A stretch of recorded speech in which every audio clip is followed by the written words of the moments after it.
बड़ जंगल रे गोटे शुआ रहुला। शुआ बहुत भल थिला आउ साहाय्यकारी मध्य थिला। शुआ जंगल को सबुदिन खाद्य पाई जाए।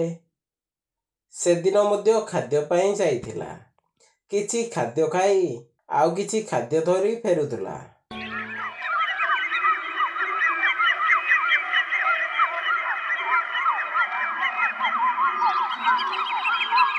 बाटरे मेना चढ़ई तले रक्ताक्त अवस्था पड़ीथिला। शुआ मेना चढ़ई को देखी दिए। अरे बाप रे, मेना चढ़ईर कौन हेइची? मेना चढ़ई रक्ताक्त अवस्था तले पड़ीची।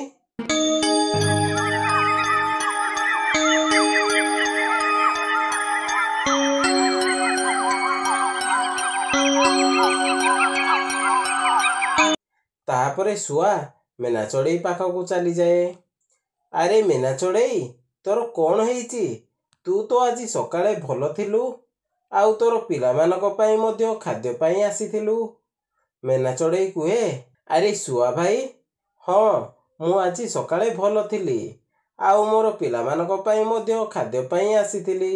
मु खाद्य धरिकी मोर घर को एई बाटरे जाउथिली, किंतु शिकारी चिल आसी मते खाइबाकू कहिला।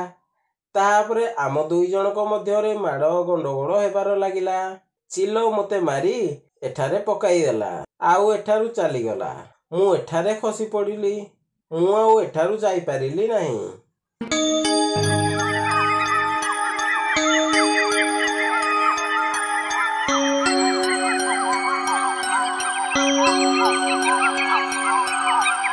शुआ कहे, अरे मेना चढ़ई, रह रह, मु एबे तोर घा होइथिबा जगारे औषध लगाई देबी। तू एठी था, मु जाउची औषध नेकी आसुची। अरे शुआ भाई, मु एबे टिके ठीक अछि, तमे आगो जाओ। मोर पिलामानकू आगो किछि खाद्य देइकी आसीबो, ताहा परे मते औषध देब। मोर पिलामाने खाद्य पाई मते अनाई थिबे। मोर पिलामानकू बहुत जोरे भोक लागुथिला।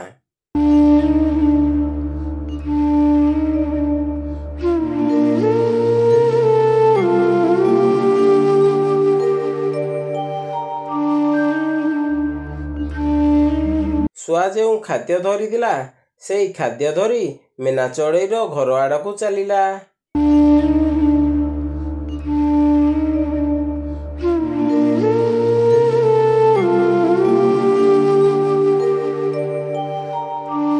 आउ मेना चढ़ईर पिलामानकू खाद्य देला।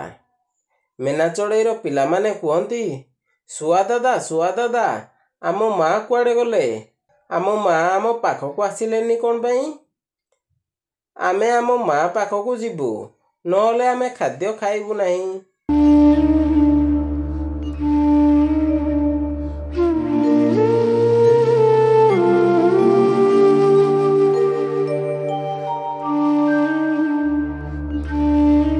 शुआ कहे, अरे पिलामाने, तमे माने चिंता करो नहीं। तमो माँकर किछि हेई नहीं। तमो माँ एबे आसीबे आउ किछि खाद्य धरिकी। मु बाटरे देखा हेई गली तो। मेना चढ़ई कहिला, मोर पिलामानकू भोक लागिबणी, नियो मोर पिलामानकू किछि खाद्य देई देबो। मु खाद्य धरिकी जिबा पाई आउ टिके लेट हेबो। मु एबे घरकू जाउची, तमे माने खाद्य खाई दियो। तमो माँ तम पाखकू बहुत जल्दी आसीबो।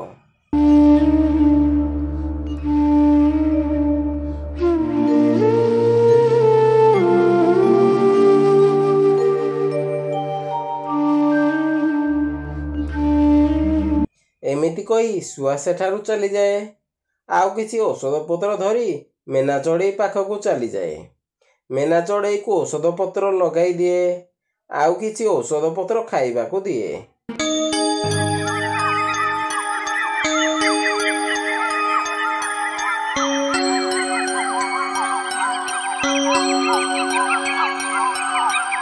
मेना चढ़ई किछि समय परे टिके भल हुए। अरे शुआ भाई, तम पाई मु आज नुआ जन्म पाइली। तम पाई मु आज मोर घर को मोर पिलामानक पाखकू जाई पारिबी। तुमको बहुत बहुत धन्यवाद शुआ भाई।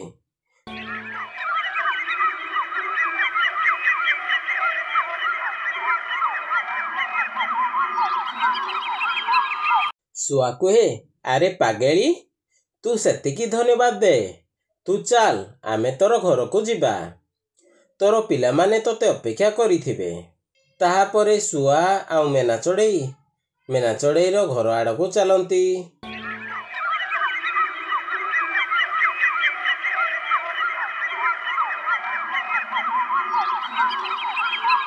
ଶୁଆ ମେନାଚଢ଼େଇକୁ ମେନାଚଢ଼େଇର ଘରେ ଛାଡ଼ି ପୁଣି ଜଙ୍ଗଲ ଆଡ଼କୁ ଚାଲିଯାଏ।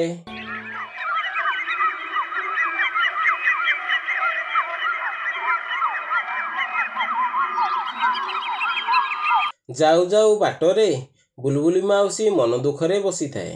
ଶୁଆ ବୁଲବୁଲି ମାଉସୀ ମନ ଦୁଃଖ କରିଛି ବୋଲି ବୁଲବୁଲି ମାଉସୀ ପାଖକୁ ଚାଲିଯାଏ।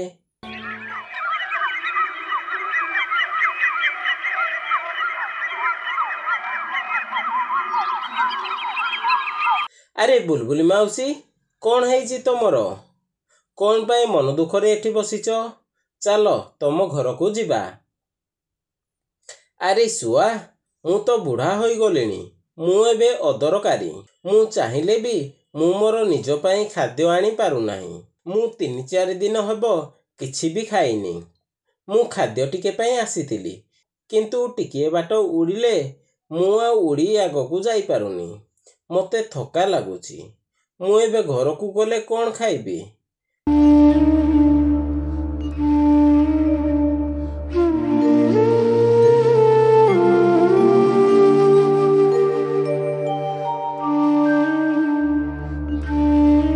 ଶୁଆ କୁହେ, ଆରେ ବୁଲବୁଲି ମାଉସୀ, ତମେ ଚିନ୍ତା କର ନାହିଁ। ମୁଁ କିଛି ଖାଦ୍ୟ ଯାଉଛି ଆଣିଦେବି।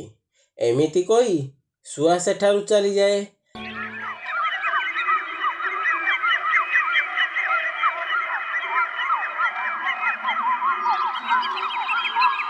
ଆଉ କିଛି ସମୟ ପରେ ସେଠାକୁ ଚାଲି ଆସେ ଗୋଟିଏ ସେଓ ଧରିକି।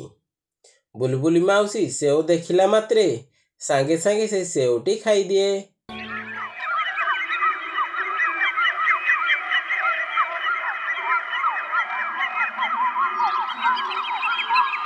ଆରେ ଶୁଆ, ଭଗବାନ ତୋତେ ସବୁଦିନ ଭଲରେ ରଖନ୍ତୁ। ତୁ ଆମ ଜଙ୍ଗଲର ହୀରା। ଯାହାର ଯାହା ଅସୁବିଧା ହେଲେ କିନ୍ତୁ ତୁ ଆଗ ସେଠି ଛିଡ଼ା ହେଉ। ଶୁଆ କୁହେ, ଆମ ଜଙ୍ଗଲର ସମସ୍ତେ ମୋର ଫ୍ୟାମିଲି। ଆମ ଜଙ୍ଗଲରେ ଯିଏ ଅସୁବିଧାରେ ଥିଲେ ମୋତେ ଭଲ ଲାଗେ ନାହିଁ। ଆଉ ଆମ ନିଜ ଲୋକଙ୍କୁ ମୁଁ ସାହାଯ୍ୟ କଲେ ମୋତେ ବହୁତ ଖୁସି ଲାଗେ। ଏବେଠାରୁ ମୁଁ ତୁମ ପାଇଁ ସବୁଦିନ ଖାଦ୍ୟ ଆଣିଦେବି ବୁଲବୁଲି ମାଉସୀ। ତମେ ଏବେ ଘରକୁ ଯାଅ। ଶୁଆ ଏମିତି କହି ଚାଲିଯାଏ। ଶୁଆ ଏମିତି ସବୁବେଳେ ଜଙ୍ଗଲରେ ଉଡ଼ି ବୁଲେ। ଆଉ ଯିଏ ଅସୁବିଧାରେ ଥାଏ ଶୁଆ ସାଙ୍ଗେ ସାଙ୍ଗେ ତାର ପାଖକୁ ଚାଲିଯାଏ ଆଉ ତାକୁ ସାହାଯ୍ୟ କରେ। ଏହିପରି ନୂଆ ନୂଆ ଭିଡ଼ିଓ ଦେଖିବା ପାଇଁ ଆମ ଓଡ଼ିଆ କାର୍ଟୁନ ବାର୍ଡ଼ ଚ୍ୟାନେଲକୁ ଲାଇକ୍, ସବସ୍କ୍ରାଇବ୍ ଆଣ୍ଡ ସେୟାର କରନ୍ତୁ ଓ ନୂଆ ନୂଆ ଭିଡ଼ିଓ ଦେଖୁଥାନ୍ତୁ।